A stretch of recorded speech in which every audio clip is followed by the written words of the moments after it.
20 heures. Le président Mokhtar Ould Daddah, renversé par son état-major, il dirigeait la Mauritanie depuis 17 ans. Moscou juge ses dissidents et refuse défenseurs et observateurs. L'Occident proteste. La politique en vacances, les nouveaux équilibres, Alain Duhamel.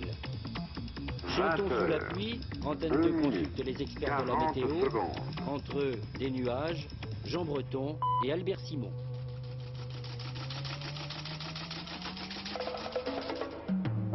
Mesdames, Messieurs, bonsoir. Coup d'État en Mauritanie. Mokhtar Ould Daddah n'est plus le chef de l'État. Il est depuis ce matin placé en résidence surveillée. C'est un comité de redressement national qui a pris le pouvoir à Nouakchott cette nuit, comité militaire qui ne semble pas devoir beaucoup modifier la ligne pro-occidentale suivie depuis 18 ans par le président Ould Daddah. Première réaction des principaux intéressés, réserve prudente à Alger, inquiétude qui semble se dissiper à Rabat. Bonne nouvelle, dit dans un premier temps le Front Polisario, c'est-à-dire les maquisards sahraouis, avant de réviser leur jugement. L'armée mauritanienne maintient, semble-t-il, le même cap. Elle devrait donc continuer de pointer ses pièces vers l'adversaire d'hier, les guérilleros du Front Polisario. Les chefs de l'armée sont les auteurs du coup d'État et jusqu'ici, ils n'ont pas remis en question la double alliance de la Mauritanie avec le Maroc et avec la France. Le putsch vise avant tout l'action jugée catastrophique de Mokhtar Ould Daddah et de son entourage, à commencer par la propre épouse du président déchu, Madame Ould Daddah, qui jouait un rôle éminent à la tête du parti du peuple mauritanien. Le but de l'Algérie est de détruire notre État, donc de détruire son économie. Et son acharnement à enlever des otages français innocents pour les décourager et les faire partir, pour créer des problèmes à notre exploitation minière. Cet acharnement prouve donc que l'Algérie veut détruire notre économie, et particulièrement notre économie dans le domaine minier. Pour paralyser l'économie mauritanienne, les forces sahraouies ont attaqué à diverses reprises le train transportant sur 700 km le précieux minerai de fer depuis le gisement de Zouérat jusqu'au port d'embarquement à Nouadhibou. En mai 1977, les commandos du Polisario avaient lancé un premier raid contre les installations minières de Zouérat. Depuis, d'autres attaques ont suivi, imposant un fort ralentissement des exportations, vital pour l'économie du pays. Les ventes de minerais à l'étranger sont tombées de 12 millions à 8 millions de tonnes au cours des 3 dernières années. Il en résulte une situation financière dramatique pour la Mauritanie, alors même que l'effort de guerre entraîne des dépenses militaires de plus en plus lourdes. J'ajoute que la femme de l'ancien chef de l'État, Mme Ould Daddah, était à Dakar au moment du coup d'État et qu'il y a environ 3000 Français en Mauritanie. Revoilà le temps des procès en URSS. Simultanément, aujourd'hui, 3 hommes sont traduits devant des tribunaux soviétiques. À Vilnius, un dissident lituanien, Viktor Piaktus, qui a déjà purgé de lourdes peines de prison. À Kalouka, Alexandre Gainsbourg, membre du groupe de surveillance de l'application des accords d'Helsinki, qui lui est accusé d'agitation anti-soviétique. Il risque une peine de 10 ans de camp. Enfin et surtout, à Moscou, cette fois, le procès d'Anatoly Tcharansky. Je dis surtout parce que cet homme de 30 ans risque la peine de mort. Ni les journalistes occidentaux, ni les membres de sa famille n'ont pu pénétrer à l'intérieur du tribunal. Madame Tcharansky, elle, est en France. Elle a sollicité une audience du président de la République. 10 secondes.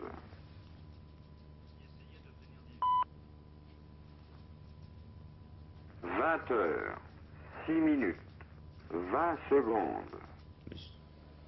C'est absurde de dire que mon mari est un espion. Par exemple parce que le KGB l'a surveillé jour après jour pendant 4 ans. Et donc il n'aurait jamais pu espionner.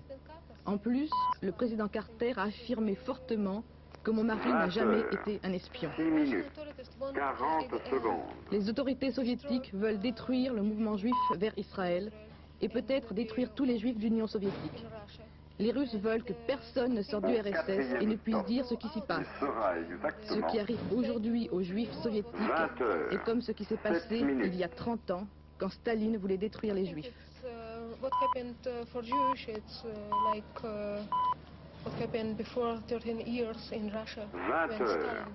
7 minutes. Je crois 10 qu'avant même secondes. le procès de mon mari, les soviétiques ont décidé quel sera le verdict.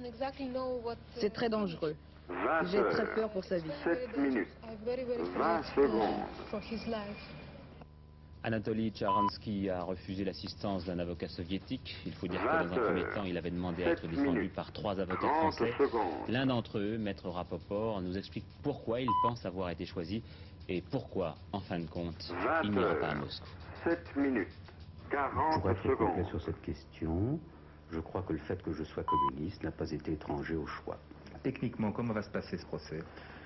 Eh bien, écoutez, dans les pires conditions, Au quatrième vous savez ce qu'il en est de la publicité. sera Elle est exactement prescrite par le code. Il n'y aura pas de 20 heures, publicité. Il sera rendu 8 compte aux minutes. journalistes du procès à quelques kilomètres de l'endroit où il se tient. Cette situation ne fait que succède à des situations 20 extrêmement heures, préoccupantes. 8 La situation minutes. de Sharansky depuis 10 le 15 mars secondes. 1977 est la suivante. Au secret, privé de toute possibilité de contact avec l'extérieur, 20 heures. que ce soit sa 8 famille minutes. ou un avocat. 20 secondes. L'instruction est conduite par un agent d'instruction qui n'est pas un magistrat, qui est un fonctionnaire. En l'espèce, il s'agit d'un fonctionnaire 20 du heures. KGB. 8 Aucun minutes. recours ne peut être 30 formé contre secondes. les décisions de ce fonctionnaire. Seuls ses supérieurs hiérarchiques ont à en connaître en l'espèce. 20 heures. 8 Le minutes. défenseur ne peut 40 pas être librement secondes. choisi. Nous n'avons pas été autorisés ni à plaider, ni à participer à la défense, ni à venir comme observateur.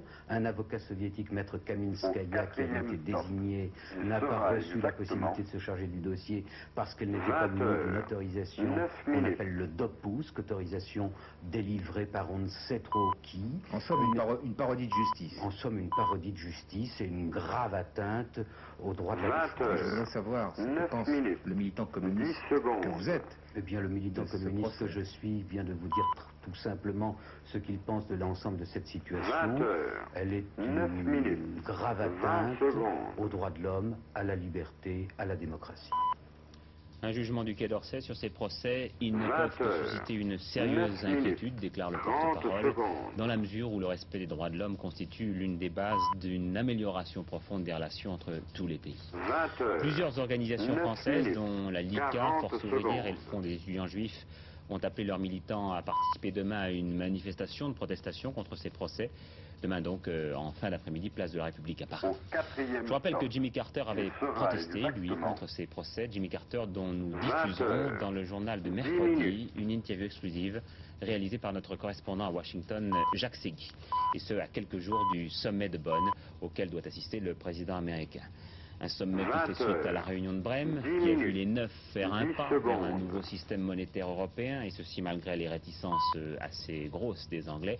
Eh bien aujourd'hui encore, leur 20 Premier ministre, heures, M. Callaghan, 10 estime minutes, que la Grande-Bretagne 20 n'est pas prête secondes. à entrer dans ce nouveau système avant que tous les détails en aient été mis au point. Espagne, Pamplune, heures, ville morte 10 aujourd'hui, toute minutes, activité a 30 cessé au moment où secondes. commençaient les obsèques du jeune manifestant tué avant-hier lors des affrontements avec la police. Crise 20 au sein heures, du gouvernement 10 portugais, le minutes, CDS, c'est-à-dire le parti 40 centriste. secondes. 3 ministres dans le gouvernement de coalition de Mario Soares a brusquement demandé un remaniement gouvernemental. Un Chinois à Paris, l'un des pères de la Au bomba, est en quatrième visite stop, officielle en France. il sera M. Chiang exactement connaît bien Paris, il a été l'élève des 20 Frédéric heures, et de Irène 11 Joliot-Curie. minutes. Aujourd'hui, c'est lui qui préside aux destinées de la Chine dans le domaine nucléaire, avec donc une écrasante responsabilité quand on songe au conflit permanent entre Chinois et 20 Soviétiques. heures, 11 Voilà minutes. maintenant au terme 10 d'une année secondes. politique des plus chargées. Je ne parle pas uniquement des élections, mais encore des consultations de l'Élysée la semaine dernière. Le week-end dernier, 20 encore la heures, convention de l'UDF, 11 le comité minutes, directeur du PS, qui 20 sont les secondes. deux derniers grands rendez-vous avant l'automne. Bref, nous prenons peut-être maintenant un petit peu le temps du recul, Alain Duhamel, et nous 20 essayons de heures, voir un petit peu 11 ce minutes, que peut être 30 l'avenir secondes. et d'abord ce qu'a été le passé. Je crois que le phénomène numéro 1, c'est l'autre dimension qu'a pris le président de la République. Oui, en tout cas, c'est le phénomène le plus visible quand on reprend les 9 derniers mois et puis quand on considère la situation actuelle. Si vous voulez, du point de vue de la majorité, par exemple, il y a eu plusieurs vainqueurs aux élections législatives. Il y a eu le président de la République, il y a eu le Premier ministre, il y a eu Jacques Chirac, chacun, les socialistes avaient compris Georges Marchais, chacun a sa part de responsabilité. Bon, mais de bénéficiaires, réellement, aujourd'hui, il y en a un seul de tout cela, c'est le président de la République lui-même. Parce qu'il a changé de niveau. Oui, alors c'est ça. D'une part, c'est visible dans les sondages, tout bêtement, et puis ensuite, parce qu'il a changé de niveau, c'est-à-dire que, et sur le plan international, et d'autre part, sur le plan intérieur, le fait que, par exemple, maintenant, à deux reprises, il ait pu recevoir les leaders de tous les partis.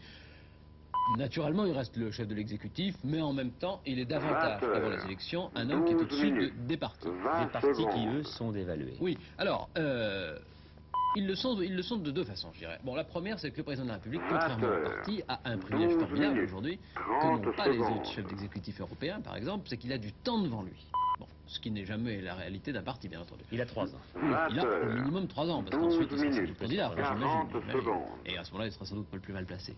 Et, d'autre part, les partis, eux, paient un petit peu l'accumulation d'élections et de leur division interne et les uns par rapport aux autres. Alors prenons-les un par un et commencez par le PC, c'est oui, ça, d'une certaine façon, ils sont tous en crise, les partis politiques français, les 4 grandes familles. Alors bon, le PC, le PC, il est bien clair, il a ses 3 crises. Il a une crise d'influence, puisqu'il a reculé aux élections, il a une crise de démocratie interne, et puis il a une crise de stratégie, puisque son alliance avec le PS est actuellement en mauvaise situation. Alors sa chance, c'est que sa crise, si j'ose dire, c'est que sa crise interne, celle de l'autorité, de la démocratie intérieure du parti, a un peu éclipsé les autres. Alors le PS aussi en crise, mais une crise plus difficile. Alors lui, il a bénéficié jusqu'à présent de la crise du Parti communiste qui a tenu le devant de la scène. Cela dit, le Parti communiste socialiste, à mon avis, a 2 crises. D'une part, il a une crise intellectuelle, c'est-à-dire qu'il a besoin maintenant de définir un projet de société qui soit vraiment original, qui soit son projet, qui soit pas simplement un décalque ou bien qui n'ait pas à se définir simplement contre celui du Parti communiste ou contre celui de la majorité. C'est une première chose. Puis la deuxième chose, qui est évidente, c'est un problème d'homme. Dans 3 ans, il y aura des élections présidentielles. Si François Mitterrand est candidat, il a l'expérience de ce que c'est qu'une candidature. S'il n'est pas candidat, il faut se construire une personnalité, ne serait-ce qu'à la télévision. Ça, il faut du temps. Il y a donc déjà aujourd'hui beaucoup de gens qui pensent à être candidats à la candidature. Et ça entraîne naturellement des querelles intérieures énormes. Alors le RPR, lui, n'est pas en crise, mais il a un problème de choix. Oui, je dirais que le problème du RPR, c'est qu'il a une sorte de dédoublement de personnalité en ce moment. Au Parlement, il vote les lois, il appartient à la majorité, il critique, c'est son rôle d'ailleurs, mais il appartient à la majorité. En dehors, il est vraiment à la lisière extrême de la majorité, de la mesure où il critique la politique étrangère du président de la République et où il critique la politique économique et sociale de Raymond Barre. Alors son problème, c'est qu'évidemment, il faut qu'il trouve un équilibre entre ces deux aspects de sa personnalité. Bon, quant à l'UDF, je dirais que ce serait un peu à exister. Oui, ce serait le parti le mieux placé si c'était un parti. Et donc maintenant, il lui reste à faire l'amalgame des différents courants qui la composent et puis avoir une existence régulière et aussi sensible que celle des 3 autres familles politiques. Nous l'avons dit, donc nous voilà devant 3 ans un petit peu tranquilles. Est-ce qu'on ne pourrait pas trouver un autre langage politique? Est-ce que les hommes politiques pourraient Je dirais que notre chance à tous, c'est qu'il est probable que les partis politiques vont y être contraints. Ils vont y être contraints, je crois. D'abord parce que les Français ont beaucoup voté depuis 10 ans, qu'ils en ont un petit peu assez, et que pour les intéresser aux questions politiques, maintenant il va falloir faire des efforts d'imagination, ce qui n'était pas le cas auparavant. Il y avait des grosses échéances. Bon. Puis l'autre aspect des choses, c'est que chacune des 4 familles politiques françaises va, pendant les 3 ans qui viennent, à cause du type d'élection qui existe, être obligée de se concentrer sur son autonomie et pas sur ses alliances. Donc avoir des idées à elle. Et alors ça, je crois que ça va être l'occasion de sortir un petit peu des habitudes, c'est-à-dire de sortir des simplifications, des réflexes conditionnés qu'il y a toujours aux élections, et puis de découvrir un autre langage, un autre ton, et sans doute de nouveaux problèmes. On va faire plus que de toiletter les programmes, on va changer. Voilà, puis on va aborder des questions qui intéressent les gens davantage, je crois, comme par exemple l'adaptation de la formation aux débouchés professionnels, qui intéresse beaucoup de monde, ou comme par exemple les nouvelles relations entre pays industriels et pays sous-développés, enfin toutes questions qui sont importantes et qui apparemment ne sont pas centrales au moment des élections. Merci Alain Duhamel. Les présidents de conseils généraux à l'Élysée, sous la houlette d'Étienne Dailly, les 8 membres du bureau qui les chapeautent ont été reçus par le président de la République qui leur a annoncé une augmentation conséquente des crédits à profit de la voirie départementale. 2 quotidiens à acheter pour ceux qui s'intéressent à l'économie. Les Échos, d'abord, qui sont assez pessimistes dans leur dernier point sur le marché des affaires. La consommation des Français devrait être plus faible à l'automne et déjà en juin, les ventes dans les grands magasins ont stagné ou même reculé.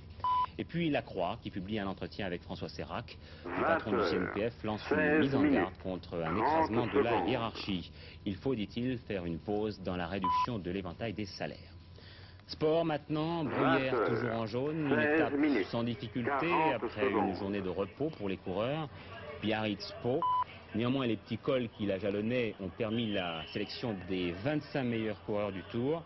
C'est le Hollandais Luberning qui s'est échappé, vous le voyez, à 7 km de l'arrivée et qui va l'emporter avec 30 secondes d'avance sur les échappés du peloton. Bernard Thévenet, lui, avait plus de 12 minutes de retard. Nouvelle défaillance donc pour Bernard Thévenet et le vainqueur Luberning. Les coureurs avaient des excuses à cette étape un peu morne. Ils devaient déjà penser au Tourmalet demain. C'est en effet le 60e du passage de ce col par le Tour. C'est un haut lieu de l'histoire de la Grande Boucle. C'est là que se sont dessinées les victoires les plus prestigieuses ou bien les défaillances les plus spectaculaires. En 1910, le Tour de France entre dans sa 7e année. Son créateur, Henri Desgranges, lance une bombe. Il faut désormais franchir les Pyrénées. Le Tourmalet est le col qui a été le plus souvent emprunté par le Tour de France. Mais lorsque l'on évoque les Pyrénées, comment ne pas parler du sacrifice de René Vietto qui délibérément donna sa roue à son leader Antonin Magne en 1934. Vietto avait 20 ans. Il ne gagnera jamais le Tour de France. En revanche, Coblet et Coppi le marqueront de leur panache étourdissant, ce Tour de France. Coblet-Coppi, les voici réunis dans le Tourmalet en 1951. Le Suisse Coblet va revêtir le maillot jaune. Un journaliste français écrira « Tant la classe du Suisse était extraordinaire, sous le nom de Coblet, j'ai tracé une double barre. Plus rien ne valait d'être écrit sur ce 38e Tour de France. » 18 minutes, 20 secondes. Mais les Pyrénées eurent aussi leurs grimpeurs types, tel l'Espagnol Jesus Loroño en 1953. Et voici Coblet qui chasse derrière. Mais Coblet n'a plus son aisance de jadis. Le col du Soulor aura raison de lui. Ce sera la fin d'un grand champion.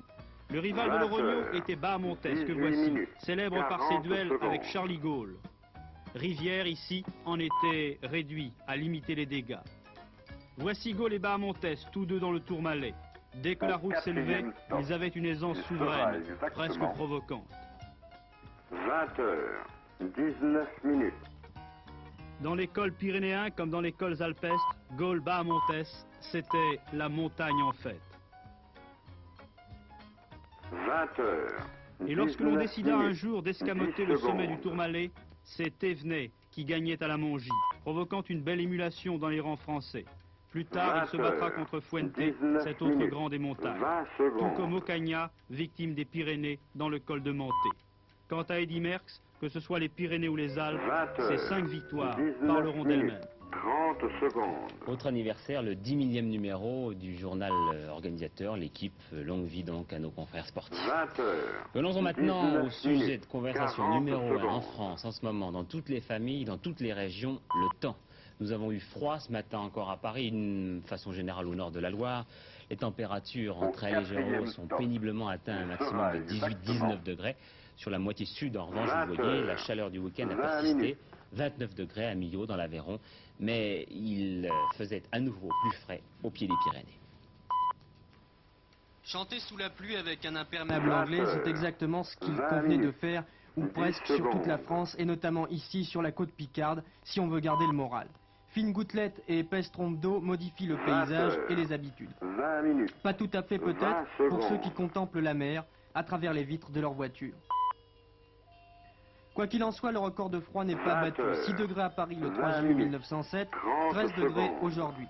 Mais il a quand même neigé sur les Pyrénées au-dessus de 1800 mètres et la Bretagne, la Normandie, l'Est et le Centre sont inondés presque quotidiennement. Un climat qui incite plus à la promenade qu'au bain de mer. À l'hôtel de la plage, où les réservations sont en baisse et où on sert peu de diabolomantes, 2 demoiselles de Cherbourg s'interrogent en guettant le ciel. Ce début d'été pourri, nous le devons à qui? À la Lune, aux expériences scientifiques ou à l'anticyclone des Açores? Alors pourquoi cet été pourri?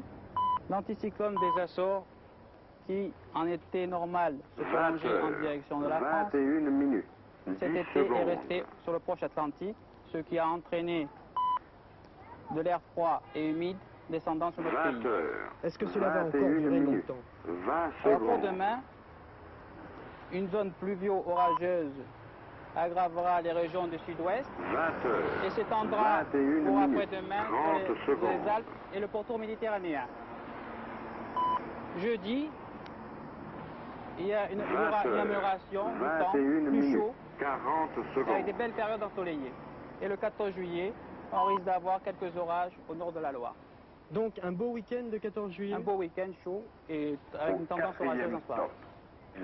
Bon, c'était donc la prévision de la météo nationale, mais nous avons souhaité aussi consulter deux météorologues privés qui officient tous les deux sur des postes de radio périphériques, Albert Simon pour Europe 1 et Jean Breton pour RTL. Alors nous allons commencer par ordre alphabétique, par Jean Breton.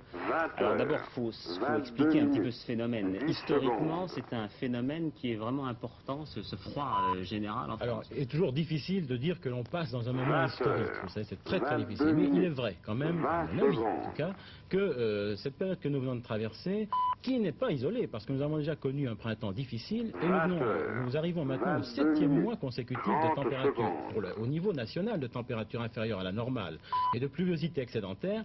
Il est vrai qu'actuellement, je crois que se situe un moment historique. Ça ne veut pas dire les 10 jours que nous venons de vivre, mais dans l'ensemble, c'est une période donc très spéciale. Et je la classerai donc de cette manière.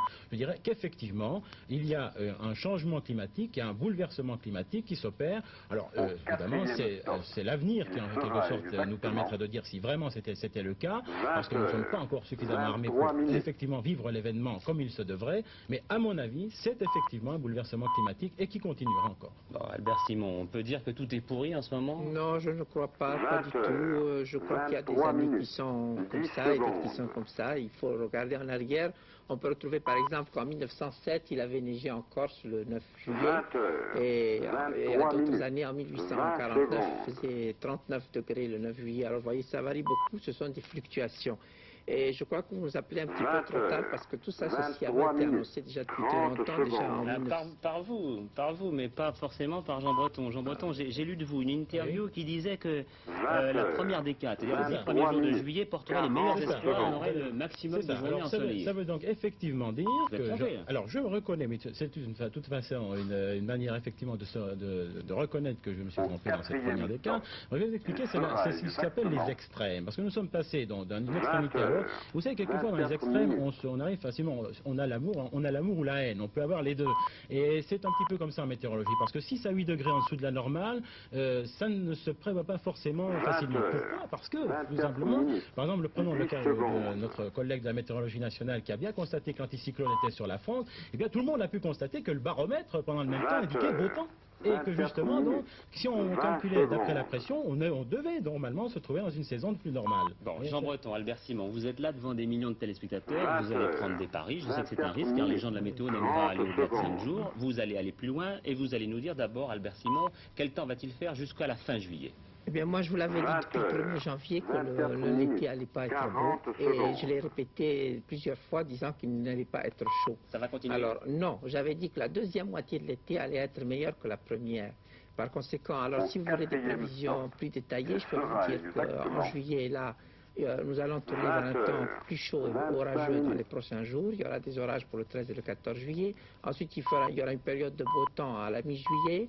Ensuite, il y aura de nouveau de la pluie et un temps plus frais. Ensuite, de nouveau un temps ensoleillé et chaud. Pluie et temps plus frais, c'est-à-dire vers la fin juillet, par là? Ah non, avant ça. Avant ça, il y a une période de temps très frais qui va avoir lieu entre le 18 et le 25 et le 29 juillet. Il y aura même une tempête le 28 juillet, ce qui est exceptionnel à cette époque de l'année. Et les 2 derniers jours de juillet devraient être assez beaux et chauds. Ensuite, au mois d'août, alors il y aura un temps bien meilleur qu'au mois de juillet, surtout dans la première quinzaine. Il y aura même une vague de chaleur entre le 6 et le 10 août. Il y aura une forte vague de chaleur avec des températures qui pourront atteindre 35 à 36 degrés dans le centre de la France, du côté de Saint-Étienne ou Lyon. Et puis dans la deuxième quinzaine, ce sera un temps un peu plus stable, mais plus frais. Il fera même très frais vers le 29 août.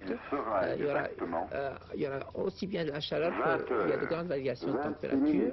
Et ensuite, au mois de septembre, sera le plus beau mois de l'année. Alors bon. C'est là où il y a le moins de vacanciers.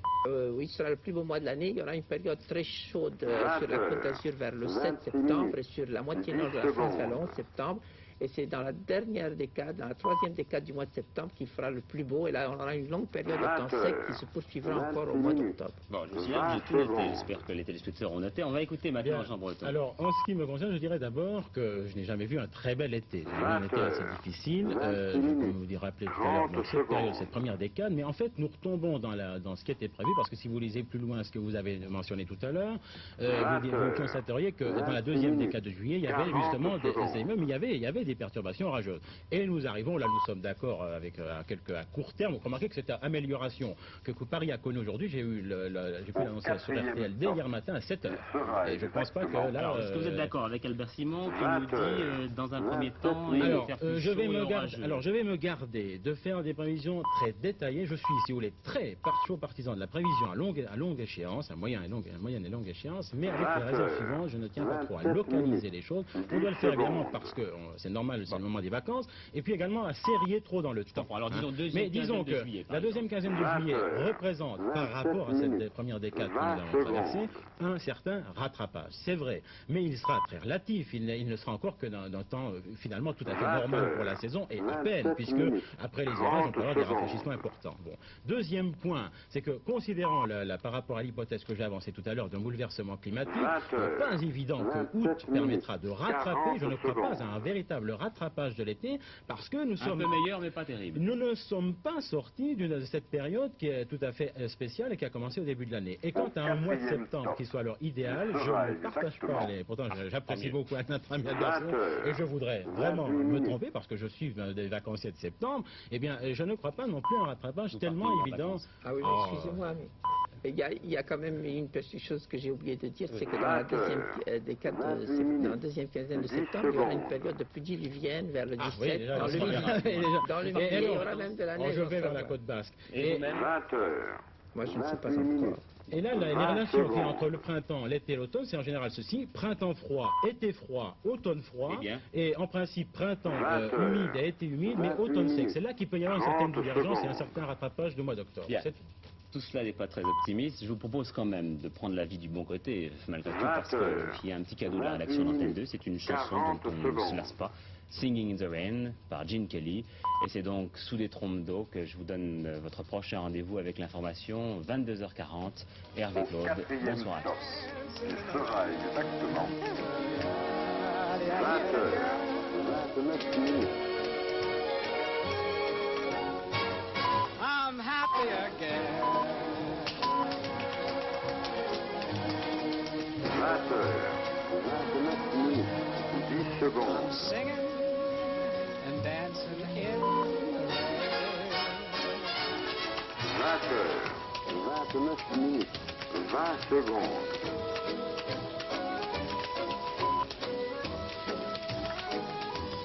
20h29 minutes, 30 secondes.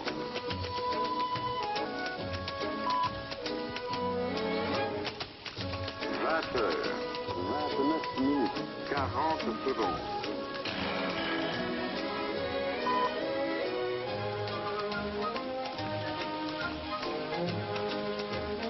4e temps, il sera exactement 20h30 minutes.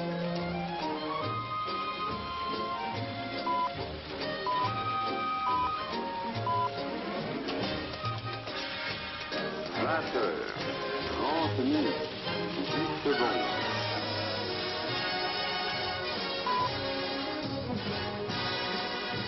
20h30 minutes, 20 secondes.